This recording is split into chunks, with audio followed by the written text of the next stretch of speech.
Hindi na lihim sa ating lahat mga kapatid ang kagustuhan ng China na maging isang dominante sa buong mundo, hindi lang sa ekonomiya kundi maging sa militar at paggawa ng advanced na mga armas.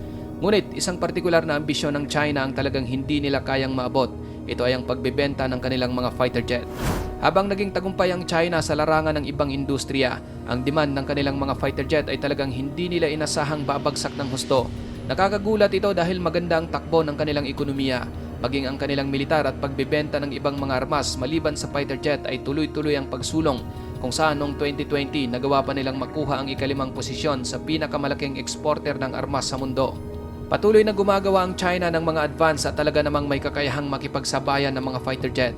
Katunayan, sa loob lamang ng 30 taon mula sa kanilang paggamit ng outdated na MiG-21 variant, nakagawa na sila ng mga advance at talaga namang sopistikadong mga fighter jet gaya ng J-20 at J-10. Kung supply ng mga aircraft ang pag-uusapan, marami ang China niyan pero ang tanong bakit hindi sila nakakakuha ng demand? Bakit walang naging interesado sa kanilang mga modernong fighter jet sa kabila ng pagkakaroon nito ng mga makabagong teknolohiya at mga production capability? Ano ba talaga ang problema? Pag-uusapan natin mga kapatid kung bakit nangyayari ito sa mga fighter jet ng China at malalaman din natin mamaya kung paano talaga nabebenta ang isang fighter jet ng bansa. Bago tayo magpatuloy, para sa mga nais magkaroon ng tuloy-tuloy na update sa ating channel, i-hit nyo lamang po ang all ng ating subscribe button para lagi kayong manonotify sa bawat video na ating ina-upload. Malaking bagay na po yan bilang suporta sa ating channel. Back to the video. Ayon sa report mga kapatid ng Stockholm International Peace Research Institute o SIPRI, sa pagitan ng 2000 at 2020, ang China ay nakapag-export ng mga military aircraft na nagkakahalaga ng $7.2 billion. Malaking pera ito mga kapatid, ngunit kung titignan mo ang global defense market, dito mo masasabi na wala pa pala ito sa kalingkingan kung ikukumpara sa kanyang mga kakompetensya. Halimbawa, ang Russia na nasa pangalawang spot globally para sa pag-export ng mga aircraft ay nakabenta ng nasa $61.5 billion sa parehong time period. Halos siyam na doble ito kaysa sa naibenta ng China. Samantalang ang nangunguna na Amerika ay nakabenta naman ng nakakalulang halaga na umaabot ng $100 billion. Ang datos na ito mga kapatid ay nagpapakita lamang sa napakalayong agwat ng US at China pagdating sa pagbebenta ng military aircraft kung saan mahigit $92 billion ang lamang ng US. At maging ang France na hindi kabilang sa mga superpower pagdating sa military aviation tulad ng US at Russia ay mas malaki pa ang naibenta kumpara sa China. Upang lubos nating maunawaan kung bakit nangyayari ito sa mga military aircraft ng China, sisipatin natin ang tatlong mahahalagang mga dahilan gaya ng sa quality, presyo at ang impluensya sa politika ng China. Isa sa mga nangungunang problema ng China kung bakit hindi naging matagumpay ang kanilang benta sa global fighter jet market ay ang quality ng kanilang mga fighter jet sa totoong combat scenario.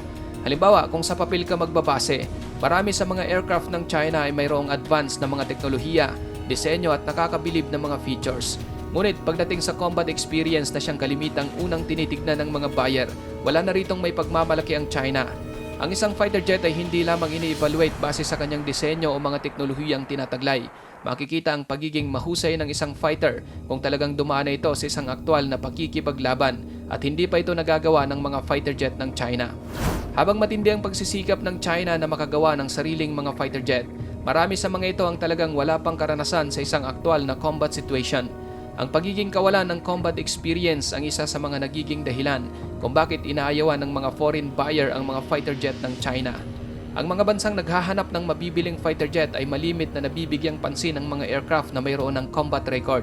Hindi lang kasi ito dahil sa technological specification ng fighter. Sinisiguro din ng mamimili ang tibay at performance nito para sa pagiging ligtas ng mga piloto. Ang mga fighter ng US, Russia at France ay hindi na matatawaran ang mga operasyong kinasangkutan. Mga operasyon kung saan ang kanilang mga fighter jet ay talagang sumalang sa isang aktwal na labanan at iba't ibang military engagement.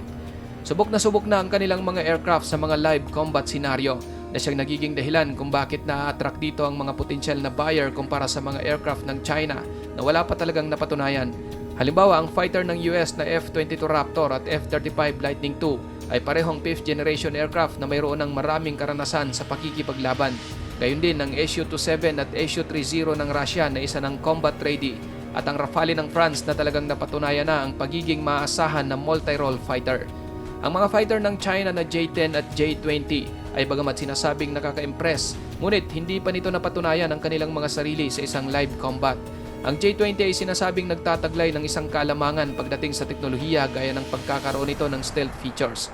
Ngunit dahil wala itong karanasan sa isang aktwal na laban, hindi ito pinapansin at pinagkakatiwalaan ng mga potensyal na buyer dahil sa pangambang baka hindi ito magiging epektibo sa pagharap sa isang modern warfare. Isa sa mga naging estratehiya ng China upang maka-attract ng mga buyer sa kanilang mga fighter jet ay ang pagpapababa nito sa presyo.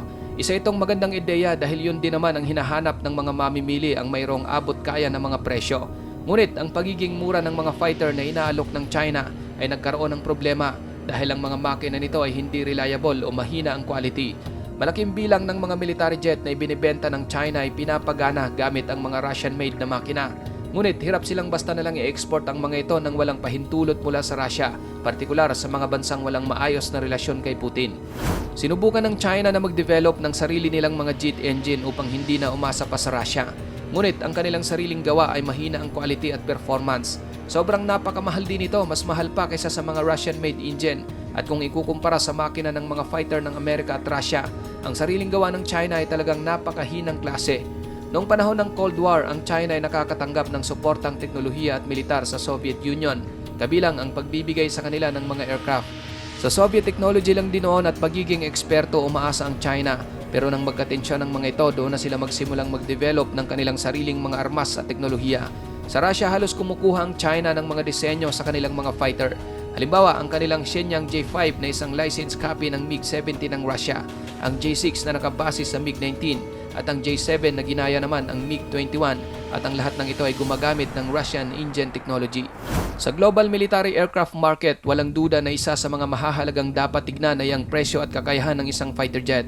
Ngunit isa rin sa dapat isaalang-alang ay ang politika, kung saan ang bansang nagbebenta ay nakadepende sa tinatawag na relasyong pampolitika. Ang arms market ay hindi lang tungkol sa kung gaano karami ang supply at demand. Kinukonsidera din dito ang tungkol sa diplomacy at global power, kung saan malaking hamon ito para sa China dahil sa kanilang foreign policy. Ang mariing paninindigan ng China sa mga isyong tulad ng sa South China Sea at pambabraso ng kanilang militar ay nagiging dahilan kung bakit ang maraming mga bansa ay umaayaw sa kanilang mga ibinibentang military equipment kahit pa sa murang halaga. Halimbawa ang Pilipinas na mas piniling bumili ng mga fighter jet sa South Korea kaysa sa China. Dito makikita na ang pagkakaroon ng security concern at mga isyong pampolitika ay nagiging sanhi sa pag-ayaw ng mga bansa na bumili ng mga armas na mula sa China.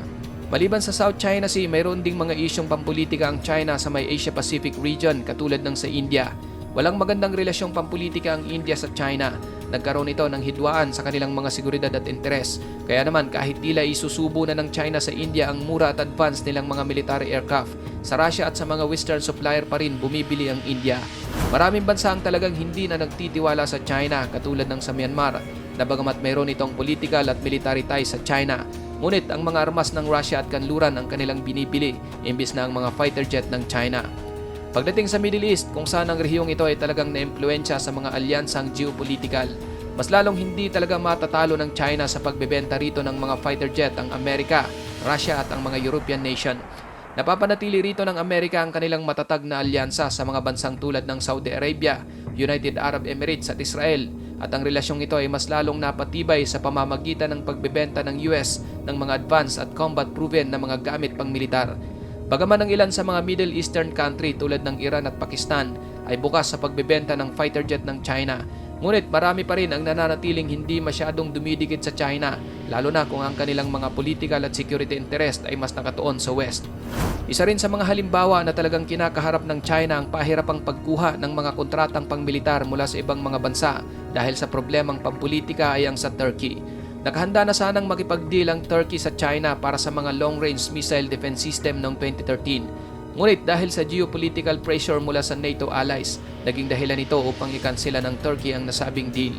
Sa kabila ng mga hamon na kinakaharap ng China sa pagbebenta ng mga fighter jet, naging matagumpay naman sila sa pag-export ng mga unmanned aerial vehicle o drone. Hindi katulad sa Amerika at Israel na mahigpit ang export restriction ng kanilang mga drone dahil sa pangamba ng overproduction at supply. Kabaliktaran naman ang ginagawa ng China kung saan naging agresibo ito sa pag-market ng mga drone sa mga bansa sa Africa, Middle East at Asia. Sa pagitan ng 2014 at 2018, nakuha ng China ang mahigit 5% ng global drone market. Ang mga bansang tulad ng Saudi Arabia, Egypt, Iraq at Nigeria ay gumastos ng milyon-milyon para sa mga Chinese drone na ito. Ang drone ang isa sa mga matagumpay na defense export ng China sa market. Nag-aalok ito ng advanced technology at mababang presyo kung ikukumpara sa mga Western drone. Gayun din ang pagkakaroon nito ng mga pangunahing pangangailangang pangmilitar, kabilang ang surveillance at mga targeted strike. Ang posisyon ng China sa global fighter jet market ay nananatiling nangangailangan ng pag-usad. Sa kabila ng kanilang malakas na domestic production, malaking hamon talaga para sa kanila ang makipagkompetensya sa US at Russia. Ang mga isyong tulad ng mga political concern, engine reliability at kawalan ng combat experience ng kanilang mga aircraft ang nagbigay ng limitasyon sa China na umusad. Upang magkaroon ng tagumpay, kinakailangan munang ayusin ng China ang ganitong mga problema habang mapayapang nakikipagnegosasyon sa ibang mga bansa tungo sa magandang pakikipagrelasyon. Habang nakitaan naman sila ng tagumpay at potensyal sa drone market, ang kanila namang ambisyon na magtagumpay sa fighter jet ay mukhang nangangailangan pa ng matagal na panahon. Maliban na lang kung malalampasan na nito ang naunang mga hamon. Ikaw kapatid, ano ang masasabi mo sa videong ito? Para sa iyong opinyon, i-comment mo na yan sa ating comment section sa ibaba. At kung nagustuhan mo naman ang videong ito, paiwan naman ako ng like at pasubscribe na rin sa ating munting channel. Maraming salamat sa panonood hanggang sa susunod na naman nating upload. Peace out!